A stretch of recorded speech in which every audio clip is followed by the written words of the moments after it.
ourselves with the empowerment to drive the beliefs that we want or the beliefs that we don't. So if it's the news, if it's a negative person, and when you decide you really want to write that book, start that new company, start the exercise routine, learn a new language, be a better parent, and something's holding you back, identify it. In times like these, we need to take uncomfortable, imperfect, courageous action. Because a lot of times we've gotten a hypnotic rhythm of our life and we're not upset anymore. Beliefs, what creates them and what affects them? And I wanted to give maybe some thoughts that you've never looked through on what creates your belief or what they can affect. If you read my book, you know that I say the outside influences will affect your beliefs more than you realize. No matter how strong you are, sometimes we have to protect ourselves from the outside world. If you have a drinking problem, it's probably not a good thing to spend 7 nights a week in a bar, right? If beliefs are a hard thing to keep strong, what can we do from the outside world, right? We got the inner game and we got the outer game, right? We're working all the time on our inner game, isn't it? Sometimes it's a pain in the ass. You're just working on it. And then one thing from the outside world throws us off a cliff. Like, it's crazy. But what can you do to empower beliefs that bring you towards the direction you want to go, compared to bringing in things that empower beliefs that keep you small? So I always talk about the news. For me, I physically can't watch the news. I've been on a news diet for over 10 years now because I've never watched the news and got done and went, holy shit, I feel amazing. God, I feel good. Give my dad a call. Dad, you got to see the 7 o'clock news. You'll feel amazing. If you missed it at 5, you should see it at 7. No, because here's what I know. When's the last time you watched the news and you wanted to run out and really go after it and get life going? Or do you go, wow, things are really screwed up? I mean, think about what's on the news right now. I mean, I was in the gym yesterday. The only time I get glimpses of news without audio is when I'm at the gym and there's like 5 screens on. And then the funny part is it's like watching CNBC or CNN and Fox. It's like, are they both in the same country? Right? It's like, and so literally just seeing the subtitles is enough to screw me up. But think about that in all areas of your life. What in your life fuels a belief of doubt? And what in your life fuels a belief of hope and passion and drive?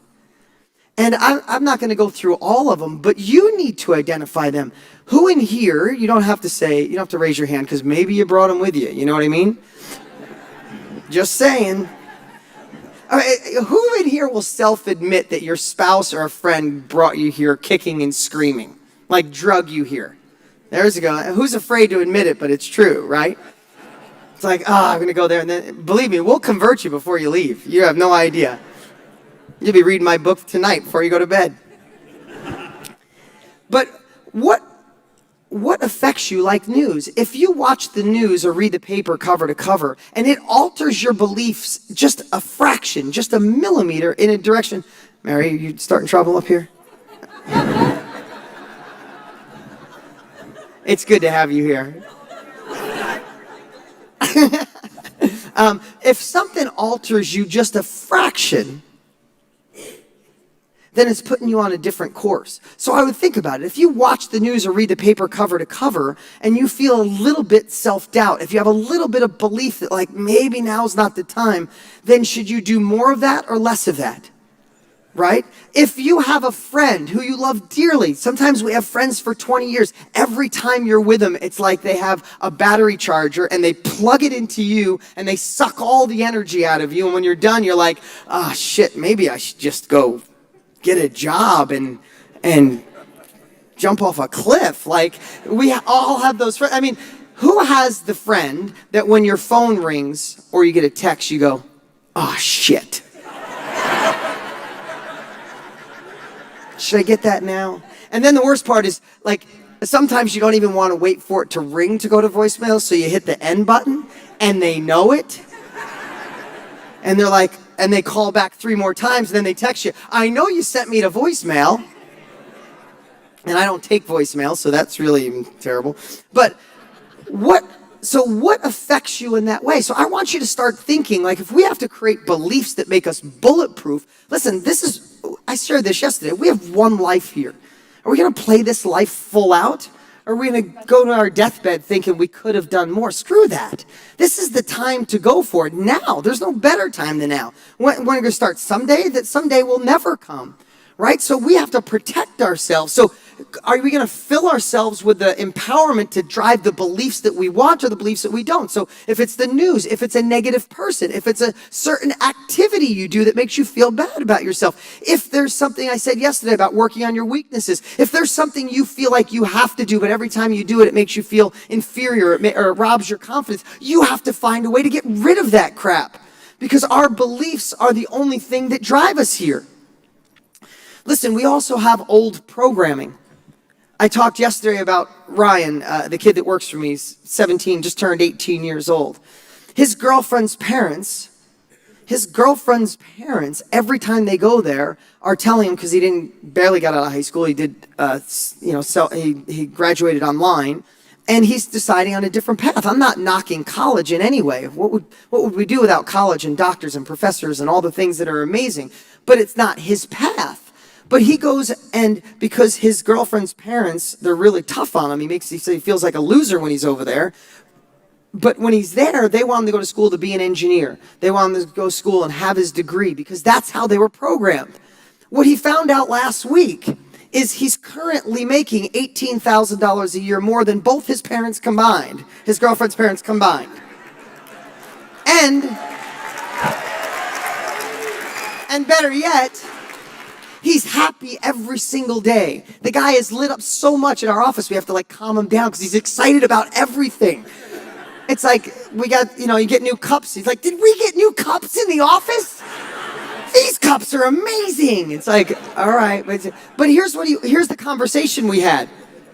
Because of old programming, the conversation we had was, my girlfriend's parents want me to go to school that makes me miserable. School's not for me. I could never do it. He had some similar reason I have a liking to him, because he has similar issues I had when I was in school. He's like, go to school for 4 years, which I hate, and then get in a job that I dislike to make less money than I'm making right now. But if I did that, they'd put their arm around me and say, congratulations.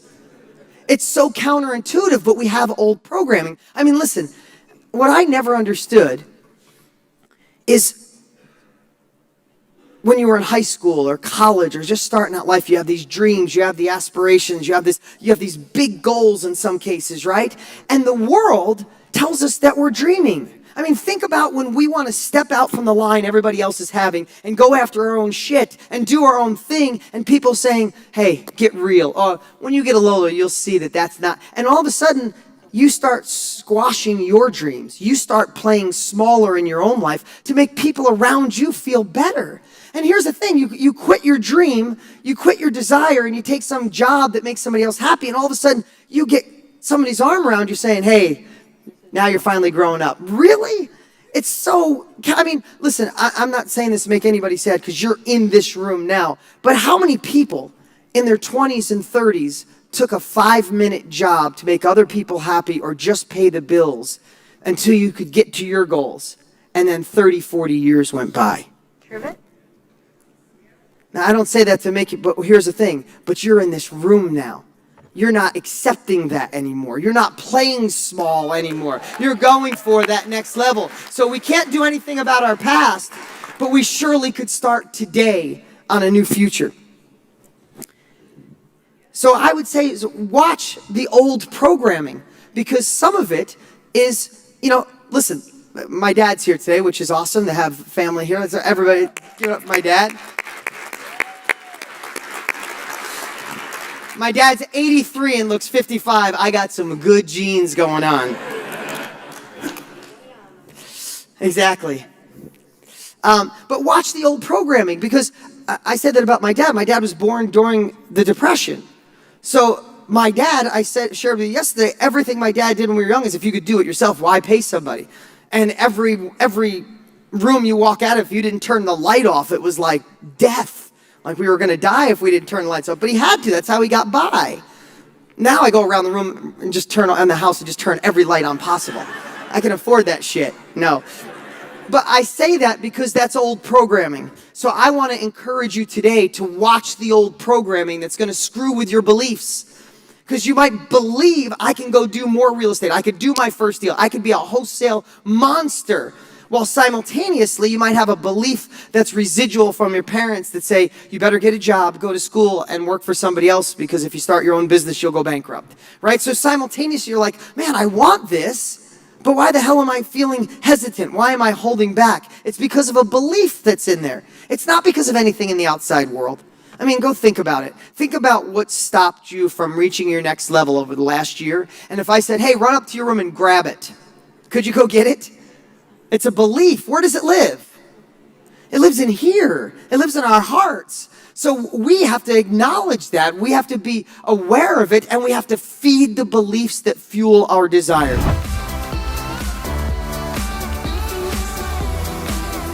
The war of art, not the art of war, the war of art. And I would suggest it to anyone. And, you know, if you've been watching me for years, you know I talk a lot about this villain that's created inside of us. Well, Sam, I forget Sam's last name right this moment, it escapes me, but the author of The War of Art talks about it as resistance. So I want to share this with you today, that resistance is that thing that happens that makes us procrastinate. It makes us, in today's world, surf the internet instead of working on our passion. It's what makes us say, I really love to do that, but it's a hobby, when it really could be what you do full time and enjoy yourself more. Resistance is that if you ever try to write a book and you sit down and you check your email and your bank accounts and text a few people first because you're not sure if you could make that happen. It's talking about following your dream and quitting that job and trying something new, but you don't. It's that same thing that I call the villain that society has built up inside of us. So society may have done it. Rules and limiting stories that were told to us as kids may have done it, but it lives inside of us. And we're the only ones that can defy it. So this morning, I was literally working out, and I had the earphones in, and I'm listening to Resistance, and I got goosebumps a couple times, because resistance, if you look at it as a foe, as someone that you have to overcome, somebody that you want to beat, someone you're not going to let win, it kind of changes the game a little bit. It's almost like we get to be two different people. When you're passionate about something, let me give you an example. Right now, a couple months ago, I went with Tony Robbins, who's a good friend, and I spoke in China and Japan with him, and I was nervous. I was scared to death. It's a different country. It's a different world. It's a different language. I'm going to be on stage in front of 18,000 people. Tony doesn't put many people on his stage. I love the guy. I want to deliver to him. I was a nervous wreck. And when I look back at it now, it's because there was resistance, and that resistance is good. When you're nervous, that's good. When you do the same thing over and over, what do you get? You get bored. It's why you don't like your job. It's why things get mundane. It's because you're not fighting that resistance. Now, I'm sharing this with you today, and I'm getting on a plane right now. I mean, when I'm done here, getting on a plane and going to Australia to speak on stage again with Tony. Now, I'm a little nervous because it's different and I got to adapt, but that resistance is, I could go, no, it's different, but no, it's actually exciting. And here's the thing that I think we all, and if you're watching me for years, I talk about this stuff in different ways, but when we overcome resistance and we try something, when we realize that whether it fails or succeeds, we succeed. Because sometimes, do you know anybody, maybe yourself, that talks about, I'm going to write this book, and when I do, it's going to do this and this and this, but you talk about it so much that you talk all the way through the success, but you also talk your way in, oh, what if it fails? What if I look like a loser? What if I write my first book and no one buys it? What if it doesn't get published? Or what if I start that new company and I'm not smart enough, I'm not good enough? So resistance starts telling you all these stories, and it's easier to just talk about what you're going to do. The resistance is there because of life telling you, just conform, do what everybody else does. Don't step out of the box too much. The resistance is there thinking it's going to protect you when really it's holding you back from being the best you possible. Mike, who's been filming me for years, I said, what did you think about this? He's like, well, I got that all the time, but how do I overcome the resistance? So here's what I'd like you to do this week. Not only look for the resistance, look for that villain telling you can't, or stopping you, or teaching you to procrastinate, or maybe you have an addiction. And I'm not going to go down like I know how to cure addictions, but sometimes these things happen because we want to go this way and we feel the resistance and we don't want to do it, or feel that villain telling us we can, or society's words, or this limiting story. We just go, let me go here for a quick high, whatever that is, whether it's sex, drinking, drugs, work addiction, gambling. I don't know what it is, but sometimes that flow. So how do we get it and power through that resistance who stands in our way? And what I'd like for you to think about this week is be the observer of your thoughts. I've been saying that for years. And when you decide you really want to write that book, start that new company, start the exercise routine, learn a new language, be a better parent, and something's holding you back, identify it. Don't just get the habit of going, well, I don't feel like I'm going to go here. Because that's what our body, we get used to, and our brain has this flow, and it's like, we're going to try, we'll go over here. I'd like you to stop in your tracks. Be the observer of your thoughts and say, okay, if resistance had a voice, what would it be saying? And write it down. And then I'd like for you to say, I know this is simple, we've been talking about things like this for years. Is it true? And if you're not sure, Google it. Get some leverage. That's Tony Robbins' word. Get some leverage. Sometimes we say, let's just use an example of writing a book. I know how much resistance I had when I wrote this. This was my first book, totally fulfilled. Guys, I was in special reading till 10th grade. I didn't go to college because Mrs. Thompson in 7th grade, because I couldn't spell and I couldn't sound out words, she would tell me once a month, sound it out. Are you stupid? I mean, those words ring in my ear. So I just always thought I was stupid and didn't even consider going to college. I'm in special reading. I'm stupid. I was judged by an outdated scorecard. I was great in a lot of other things, but I just felt stupid because I couldn't read. But when I was going to write this, do you know how much resistance I had? I put this off and put it off. And then I started reading other people's books. I'm like, oh my God, I can't read their books. They're so much smarter than me. Then I did the first version of this book. I gave it to an editor and she literally said, I can't edit this. This is a 200-page conversation. You need to rewrite the whole book. I'm like, oh, there it is. I was right. I am too dumb. But it was all resistance with these lies. But no, if you read this book, I had a message to deliver. Yes, it is a 280-page conversation, but it's a pretty damn good one. But resistance almost stopped me. So what is stopping you? What resistance is stopping you from the life you're supposed to be? What if I didn't write this book? I might be doing something great, but I wouldn't have gotten my first New York Times bestseller and propelled me into doing these weekly wisdoms and real estate books and real estate education around the world, right? So this week, identify, give a voice to that resistance, write it down, and ask if it's true. And if it isn't true, then how can you listen to a lie? And if you think it might be true, Google it. Is it true that someone who barely graduates high school, who's in special reading, who has no formal education, who never took a damn class on how to write a book, who was broke when he wrote the book, it was just a transition period in my life, who never got a book published, is it true that that guy could write a book and get it published and it produced all over the world and be a New York Times bestseller? Yeah, it happened. Here it is. I didn't have any favors. I didn't have any friends in the book business. I didn't have somebody else. I wrote every word in this book. Now, I'm not talking about me like, hey, Dean's great. I'm just talking, I want you to see that there's more for you, and don't let this damn resistance hold you back. So I said that word about 500 times in this short period, but I really wanted to make an impact.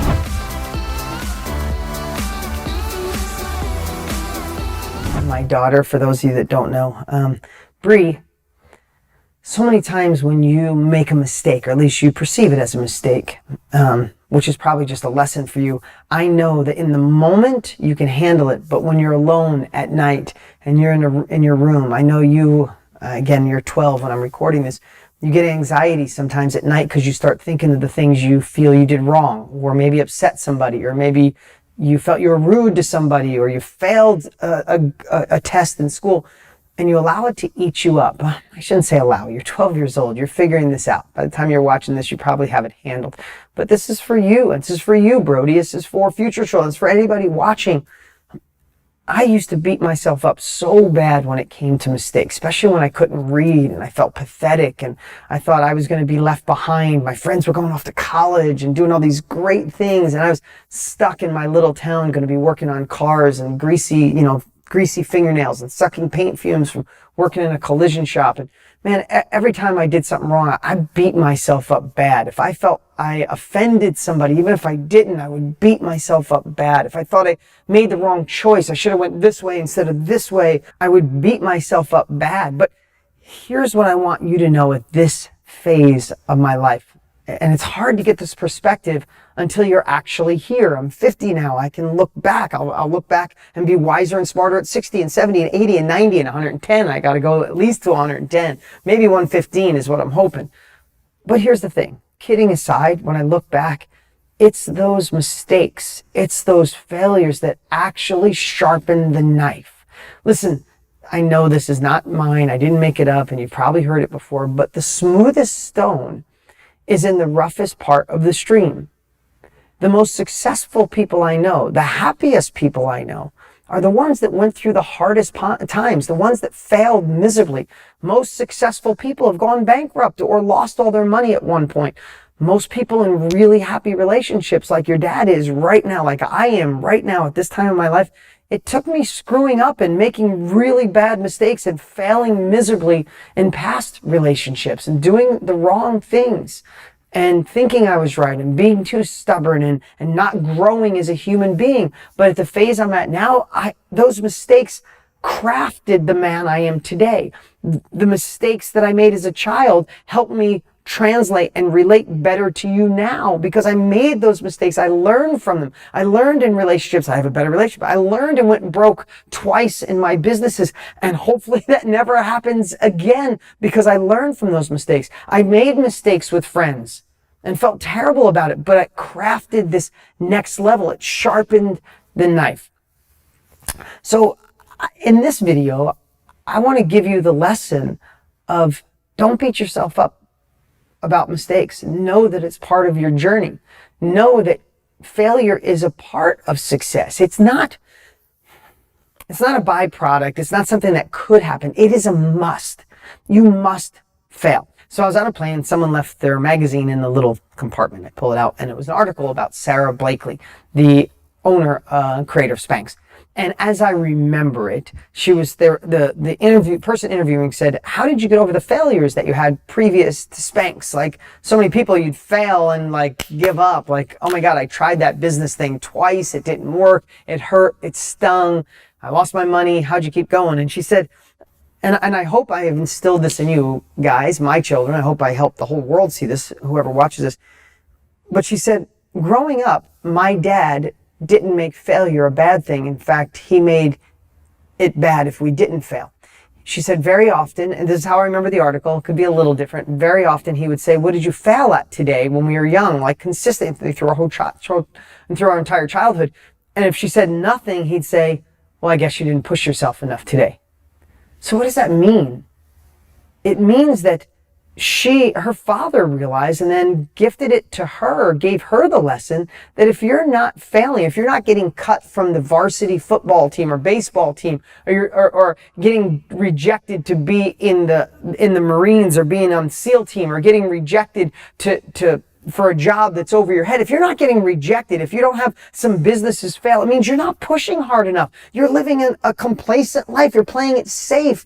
Listen, I'm going to say this until I'm blue in the face, until I'm 100. At the end of our lives, guys, I promise you're not going to look back and wish that you played it more safe. I promise you're not going to say, thank God I did what everybody else did. Thank God I didn't step off the path. No, you're going to want a redo. You're going to want to start over. You're going to want a button that gets you back to where you could live life. So this lesson is not only to not beat yourself up when you fail, because realize it's a part of it. Yes, it hurts. Yes, it stings. Yes, you could feel bad. That's okay. Loathe in it for really short periods of time and then let it pass through you and get yourself out of it.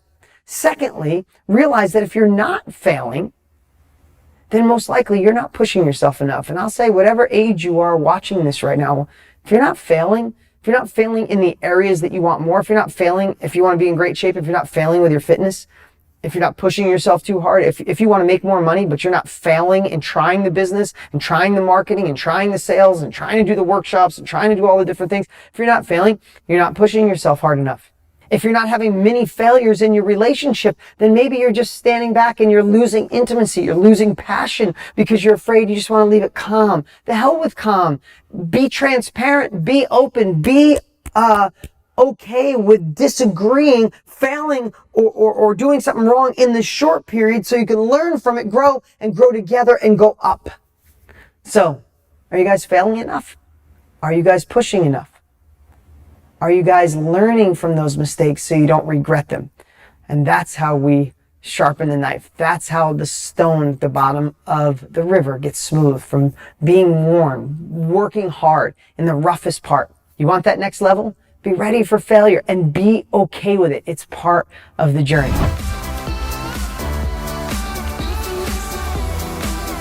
Because complaining isn't going to get you anything.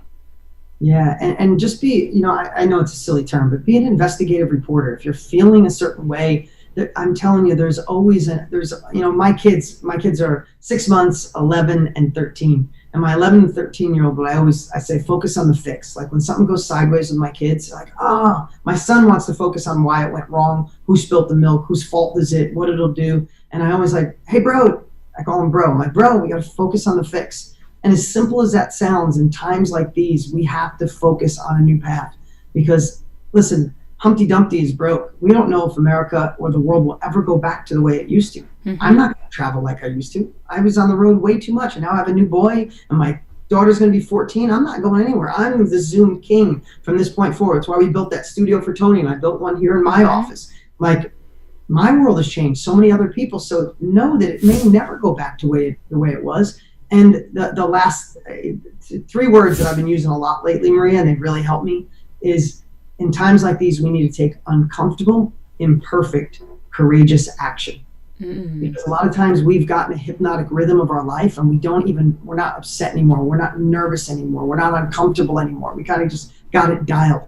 Get used to, get even excited about taking uncomfortable butterfly action, right? And if you really think of it, it's not when we feel the most alive. Like when you just do the same thing over and over, you think that's what you want. Everybody I know that retires hates their life, or they put on 30 pounds and they're miserable, and then within 2 years they're looking to get back in it. Mm-hmm. We're all looking for that opportunity to solve problems, to overcome obstacles, to navigate new territory, to solve things that no one else can solve. So take that nervous energy, that uncomfortable, imperfect, courageous action, and be excited about it, and know that you have to shift. We have to be innovative, and we have to be resourceful. Well, and what else was going to happen that would stop everybody globally in their tracks to reassess, right? Like even a Tony, he wanted different things, but his hamster wheel was going a million miles a minute.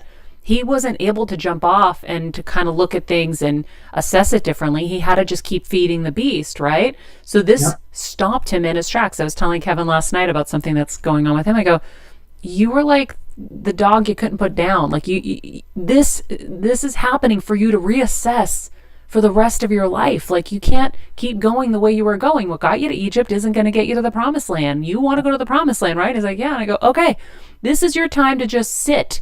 Stop trying to sit and really think and explore what you really want in your life and who you want to give to and what you want to leave as an impact, and then figure out what that new path is, because the old path isn't going to work anymore. And so Tony's a great example of finding that new path, and this being such a good thing, right?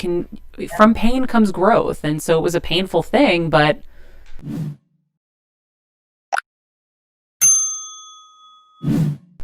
yeah, it's so funny. You and I are so aligned on that. I said, when we've been so busy, none of us have had a chance to really look at our lives. And what I see a lot of people say, I don't want to go back to my old life. Mm-hmm. I just 18 years in a job that I realize is not me, or it doesn't serve me. It doesn't serve my family. I haven't been the husband, the wife, the father, the mother that I wanted to be. And if that's what the universe gave us, if that's the only thing you can hold on to, then hear that and see where can you go, right? The world is going to continue. That's an absolute fact. Yep. We will get past this. That's an absolute fact. The question is, who will you be when we get past this, right? Someone who hovered and waited till it went back close to the norm, or someone who became innovative and disturbed within action? Like that's another word I love to use. I love being disturbed within action.